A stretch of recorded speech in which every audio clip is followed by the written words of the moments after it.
Hello and welcome to today's webinar. In the next 30 minutes or so, we'll be looking into detail on the subject of data integrity for materials testing.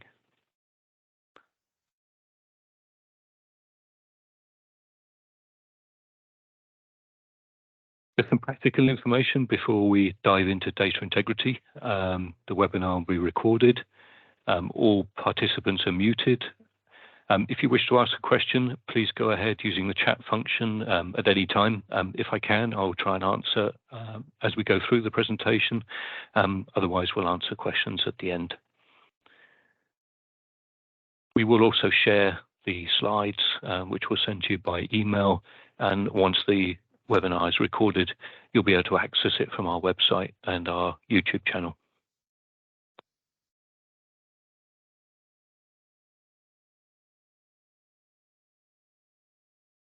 So I'll be presenting today. My name is Toby Rogers. I'm the Sales Director at AMETEK Test. I have 30 years experience in materials testing, and I spent much of that time also working with my colleagues in AMETEK STC on data integrity, particularly in the medical device industry.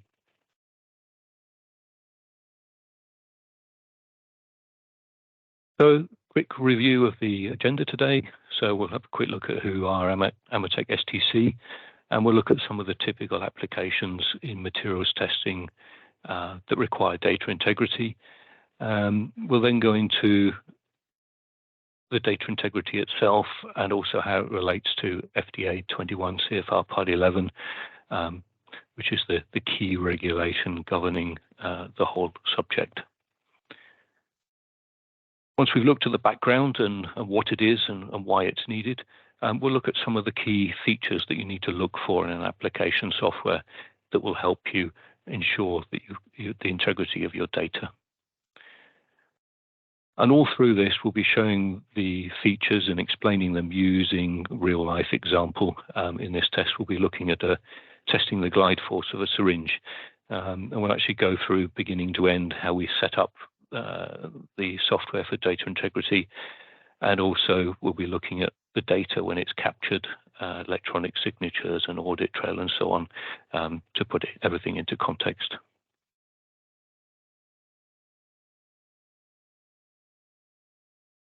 So who are AMETEK? AMETEK, I believe, is around $6 billion today, continuously growing.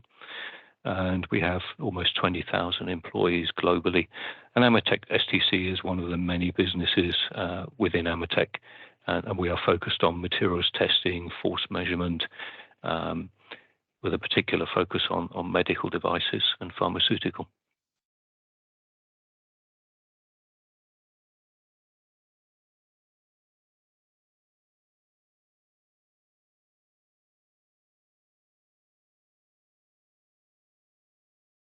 AMETEK Test, as I mentioned, is part of the $6 billion organization focused on materials testing. So just to give you an idea, here we have a tensile compression testing machine, which in this example here is being used to push some tablets through a blister pack.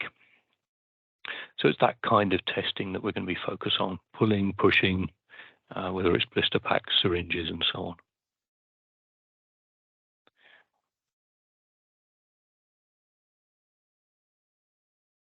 So that really the typical applications where data integrity is critical are syringe forces, syringe glide force, the pull-out force of needles, bending needles, and then a lot of focus on medical packagings, particularly the seal strength, to ensure the integrity of packaging can all be tested on the same machines.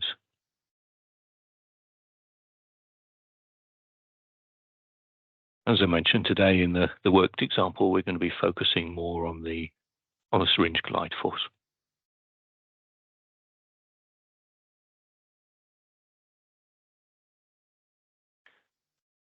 One of the key things in data integrity in the medical device environment is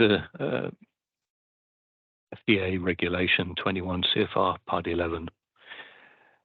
The concept of it is very simple.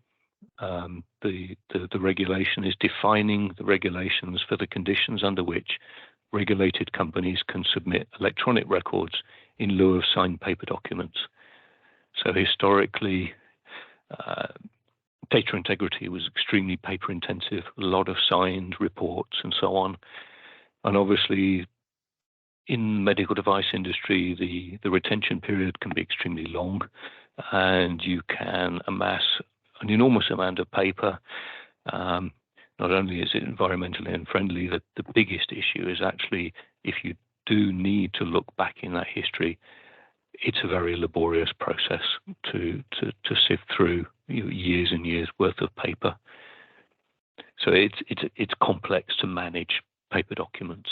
So really what they're saying here is we're going to define some regulations where you can create the data electronically and store it electronically and still maintain the integrity of a piece of paper with a physical signature on it. And in fact, as we go through, you'll see that those regulations are in reality far stronger, give far stronger data integrity than the old paper document system. One of the key points to remember is that an organization becomes compliant to 21 CFR Part 11. A software itself is not compliant. A software is just one piece of the jigsaw to obtain compliance. It's your organization that will become compliant. And it really is a combination of the application software, your organization's policies, procedures, and IT configuration. So all of those come together to allow compliance. So in this meeting, we're going to focus on the application software. And obviously, we provide some consultancy support to explain what our software can do. And then together with your IT organization, we can go through what we have in the software. You can look at your IT procedures, and then really we give you information for you to decide on your compliance.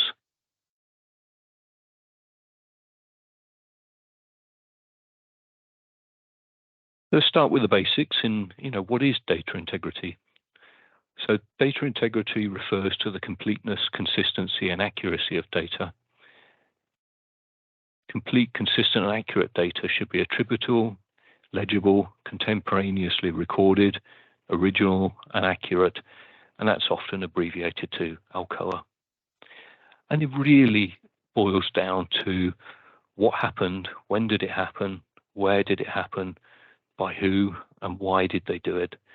So we've got an example below of an audit record from our application software, which gives the full name of the user, which is an electronic signature. So we know who did it, but we also need some controls in the background to ensure that this is, for example, not a free text field. This is actually something where the data integrity is secured, and we'll see as we go through how we achieve that. We've got date and time. We've got the time zone of when that action was taken. We have got the reason why it happened, and then importantly, we've got a description here of what actually happened. So this value changed from false to true. And we'll go through this in more detail. But really, we're trying to get to what happened, when, where, who did it, and why, and have a lot of controls in the background to ensure that each one of these is accurately stored and also, very importantly, cannot be modified. So those principles that we mentioned, attributable, simple, who created a record and when did they do it? Legible, again, very simple. Is it in human readable form? Contemporaneous, is the data recorded in real time as it happens?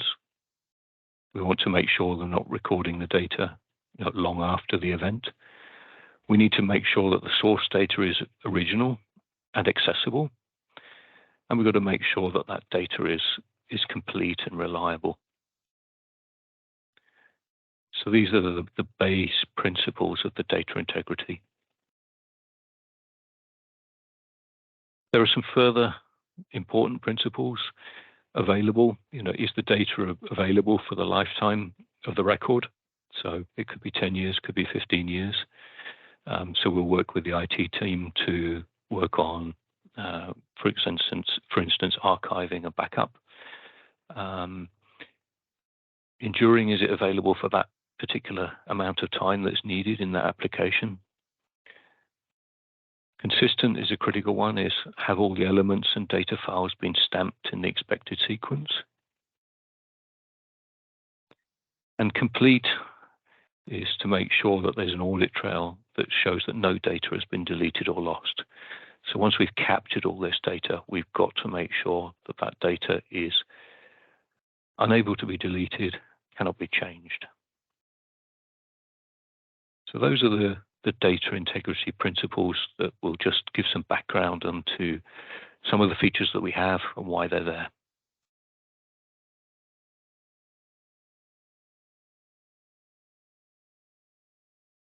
There are some key features that we would look for in a software for data integrity. The first one is to separate the administration of the system settings, the user management and permissions from those who actually perform the tests. So a critical part of 21 CFR Part 11 is to make sure that the manager of the system, who can add and remove users and decide what permission levels people have, are not the same people as those performing the tests. Again, we're looking at data integrity. And if those performing the tests have access to the user management and permissions, then it's a challenge to be able to believe in the data. So we'll see later that the NextGen Plus software has features in there to ensure that we separate these features. The next one is to identify the user. But we actually use Active Directory user management. Active Directory is basically your Windows login, your corporate Windows login. And by using that, we can be sure that only you signed in and signed off on work.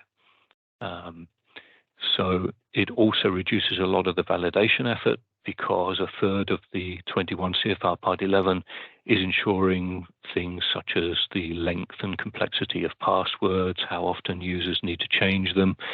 And since we are piggybacking off the Active Directory, obviously your corporate system will be compliant anyway, so there's no need to then validate that aspect of 21 CFR Part 11. Another key aspect is to be able to create user groups so that a user can belong to a group, and each group has their permissions locked down to the bare minimum. So just like the Japanese, in data integrity, the key thing is not to detect things have gone wrong, but to stop it going wrong in the first place. So restrict people's access to make changes, delete, and so on. So that's a critical part. The next part is electronic signatures. We'll look at electronic signatures in a little bit more detail in a moment, but those are required in a software for authorizing changes and signing off on any work that's performed. Once we've done all of that work, then we need to have a detailed audit trail. And again, we'll look at more detail at an audit trail, but it's going to contain, information on changes to the system, i.e. a log of any users that are added or removed, any changes to permissions, through to test method approvals and logs of any work that's been performed. And lastly, we need to make sure that that data is tamper-proofed, stored securely. And typically, we would use, for example, an SQL database, which most corporate organizations have their own secure system to manage SQL data.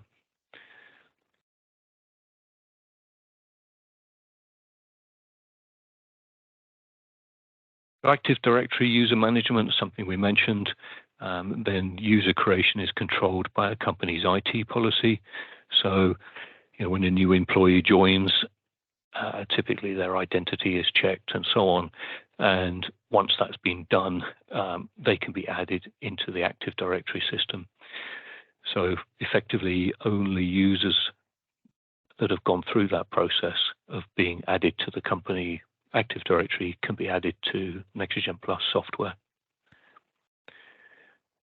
It also means that if an employee, for example, leaves the company and their Active Directory account, their Windows account has been automatically removed, then effectively that account is removed from the Next-Gen Plus automatically. There's no independent process required to manage the Next-Gen Plus.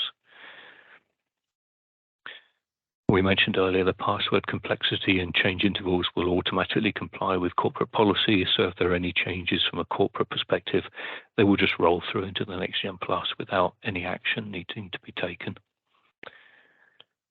And that means that there's no independent user management system to manage. And the users, it makes life simple because they will only need their usual Windows credentials to perform their work. They won't have an additional login, username, and password to remember.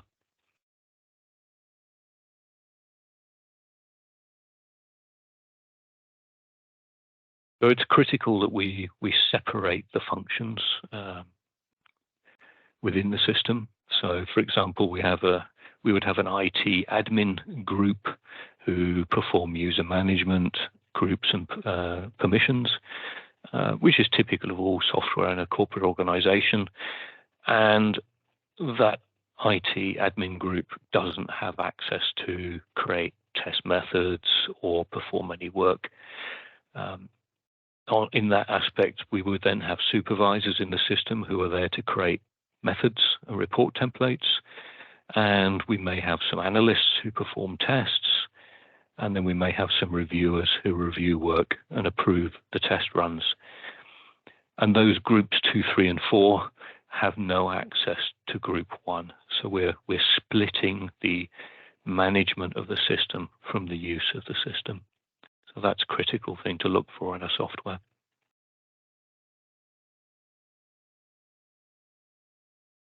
So that's enough slides for now. Let's actually have a look at a real example using the Next-Gen Plus software. What we're going to do here is open the administration system, we call the security module of the Next-Gen Plus. And the first thing that will happen is we have this login, which is the standard Windows request for an administrator. So only an administrator can log into here. So effectively, only IT can access this system. And in here, we set up the SQL server where we're storing the user management data and also the audit trail. And then the IT department have the ability here to add and remove groups and add and remove users to groups and manage the permissions for each group. So for example, here we have the analysts group, and we can see that only a small number of checkboxes in there, and we've effectively restricted them to the bare minimum they need to function. And we have a reviewer group where they are allowed to open the existing work and review it, but they can't perform any tests themselves.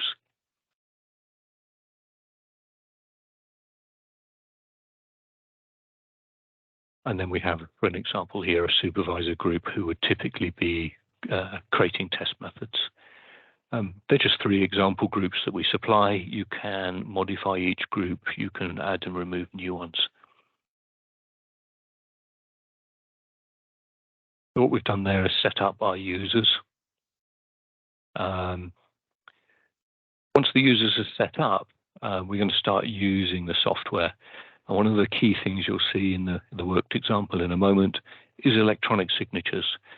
And in this instance, an electronic signature is a unique combination of username and password. And this is your Windows username and password. And entering this is unique. Nobody else knows the password, so we can be very sure of the data integrity, that the person that signed is the person that actually did the work. So this gives excellent traceability. And one of the things that typically we will do is once we make a change in the software, the user is forced to enter the reason why that change was made, and then they're asked to sign off, and that becomes a secure signature. And while we're doing all this work in the background, we're creating a detailed audit trail. Some of the things that we're going to look for in an audit trail are making sure we log the configuration changes, and it's also critical to log the before and after values of any change. We're logging changes to user management and permissions. We've got detailed timestamps, including time zones. The full name of the user responsible is effectively their electronic signature. We have in the software reasons for changes. If a test is aborted, the user will be prompted to enter a reason and then to electronically sign. Also critical is a log of any failed login attempts in the software. And last of all, we need to keep that data secure. So it's secured securely in an SQL database, which your local IT will be able to manage.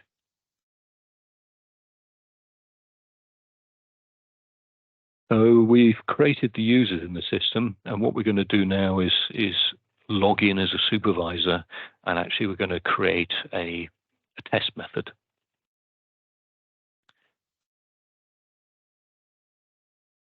So when the user is opening the software, first thing we need to do is log in using our Windows credentials. The audit trail then knows the exact identity of the person that's logged into the software.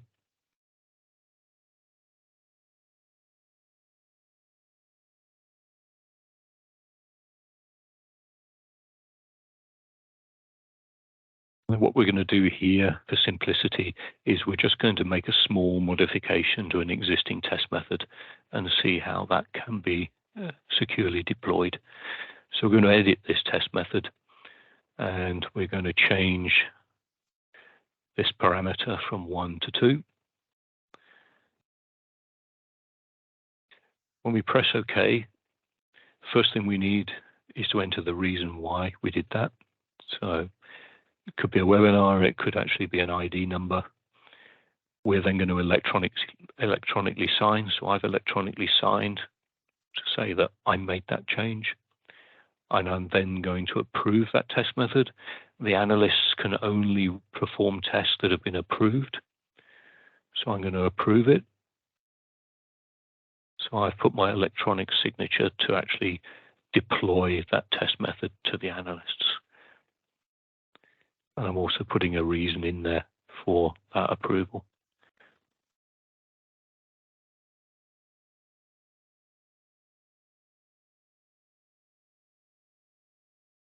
And effectively now we're saving it as a template. So this is an approved test method template, and the analysts can create new tests that use exactly this configuration. And in the background, we've got a detailed audit trail. We can see here the name of the person, and we can say it changed from 1 to 2. We've got the date, time zone, location of the file. And we've got a lot of other information in there. That here we're logging that the test setup was approved. We've got the electronic signature, the person that did it. Effectively there, we've configured our test method, and we've ensured that there's traceability on any changes and reasons for that test method. So now we've got the test method, what we can do is we can actually perform some tests. So what we're going to do now is we're going to log in as an analyst, and we're actually going to do some syringe tests. So we're going to log in with our Windows credentials.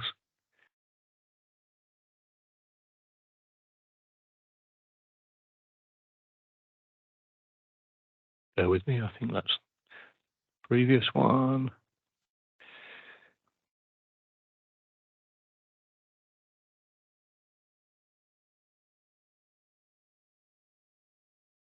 Yeah, so now we're logging in as an analyst. And the analyst is only allowed to perform tests using an approved test method. So we're going to create a new file from templates. And here we have our glide force template that's been approved.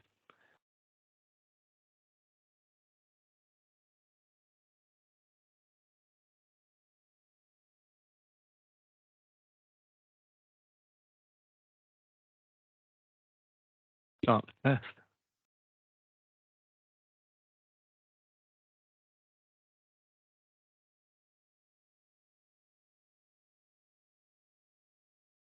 We're performing a test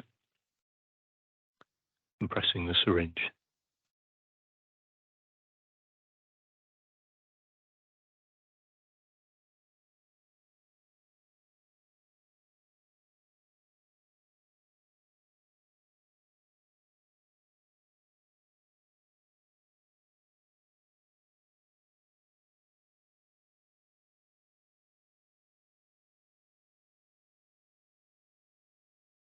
The test is completed. We've got the results here. The analyst has decided to approve that test run, and the analyst is now signing off and added their electronic signature using their Windows credentials, and that will all be stored in the audit trail. We have a lot more information in the audit trail, so we've got the full name of the user here. That's the electronic signature.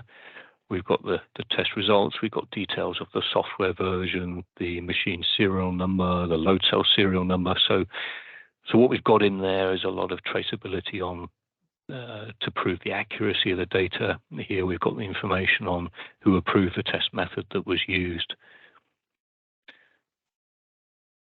And if we look in the audit trail, then here we can see detail of the person that logged in. When they logged out, they created a new file from the template.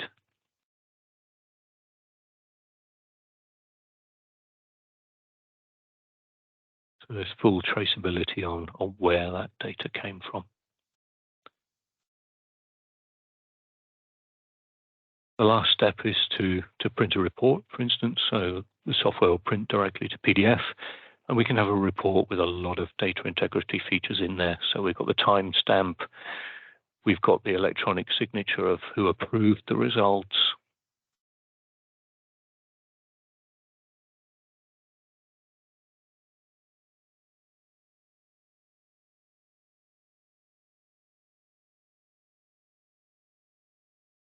Graph in this instance. And then we've got some important information. So we've got a log here of who actually printed the report based on who was logged in at the time. We've got a log of who approved the method and when. And we've got an electronic signature here of the person that actually reviewed that data and signed off. And then at the bottom here, we've got some information, traceability, which can track back to the load cell and the calibration, so we can ensure the accuracy of the data.